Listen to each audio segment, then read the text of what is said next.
Good morning from Brussels. This is the Le Louis Hotel where the ETRA conference will take place this week. This is a park where I previously filmed at ETRA, and I interviewed Jean-Michel Douard from Michelin. And we had to go outside the park because there was a park keeper who asked us whether we would film for commercial purposes. And then we were at the loud street and finally we were surprised by a thunderstorm and had to hide under these trees. That was a really nice interview and we had lots of fun. By the way, this is the Grand Sablon Hotel where the ETRA conference was held previously.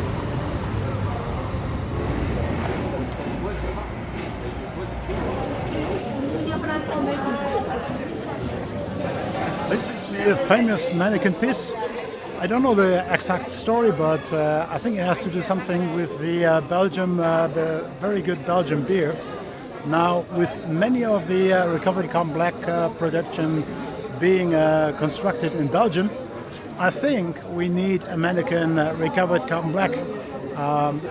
With companies sponsoring like Boulder Industries, Tyros, Resource and Renew Green. What do you think? This is the famous Grand Place in Brussels, and you can see these wonderful rich houses, decorated houses, gold-painted houses that tell you the story of Belgium's history, rich history with colonies like Belgium, Congo. Now, of course, I will talk a little bit about recovered carbon black and tire recycling. I think one of the big topics that has arisen this year is to mass balance or not to mass balance. That was inspired by Michelin's presentation on the Tire Technology Expo. And I'm supporting a mass balance for the recycling industry because we don't have the supply chains built, we don't have the structure to deliver meaningful volumes of tire pyrolysis oil into the petrochemical industry. However, I also can understand Michelin, I can understand activists and NGOs that say we want to have that physical connection. We want to have physical credentials in the final products, not only mass balance credentials. So, I'm on the fence with that. Another topic that came from Tire Technology Expo and also Michelin is the cost of sustainable materials. And I really like to hear from Sander van Meulen that Michelin is ready to pay slightly higher prices for sustainable materials if a clear pathway for price reduction is visible with the scale up and the industrialization of the industry. What else? We have a lot of announcements which you can, by the way, read in my Recovered Carbon Black newsletter on LinkedIn.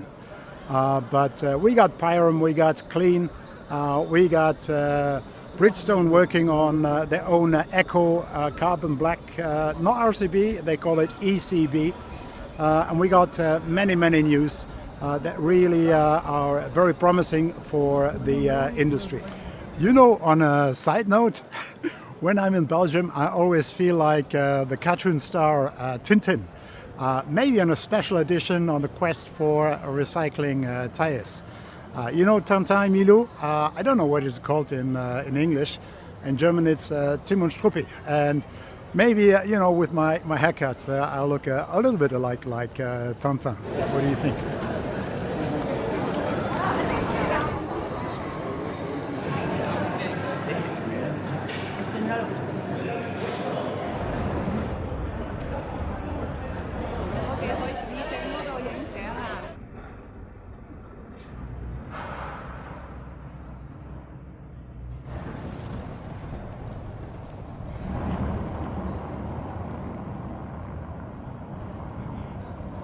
There's a funny story to tell. I'm here in the Parc de Bruxelles, and this is the Brussels Castle.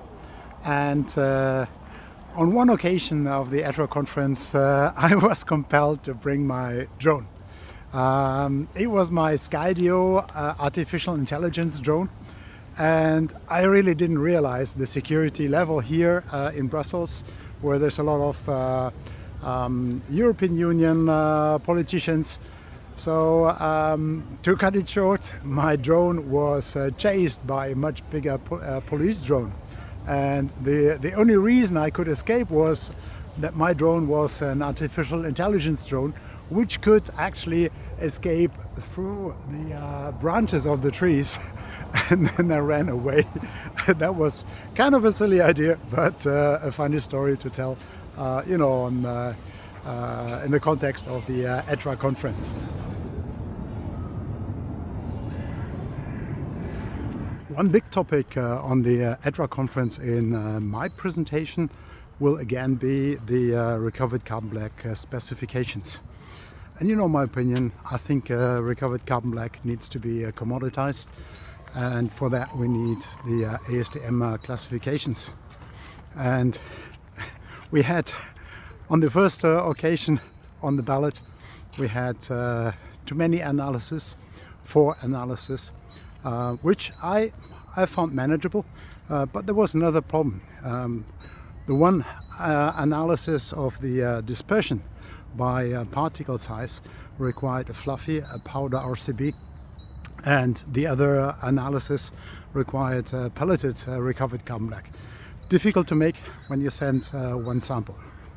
Well, now on the second occasion the ballot failed because there was only one test, the toluene transmission, and admittedly the toluene transmission tells you whether the pyrolysis has been carried out correctly and in control. However, it's not sufficient for describing the recovered carbon black. So we have another year to wait for the ASTM D36.70 work group led by Jorge from Continental, and I hope that maybe we can find some industry standards, not ASTM standards, but industry standards way before the end of this year. So far from Brussels, I will keep you updated about the ETRA conference. Fading to black.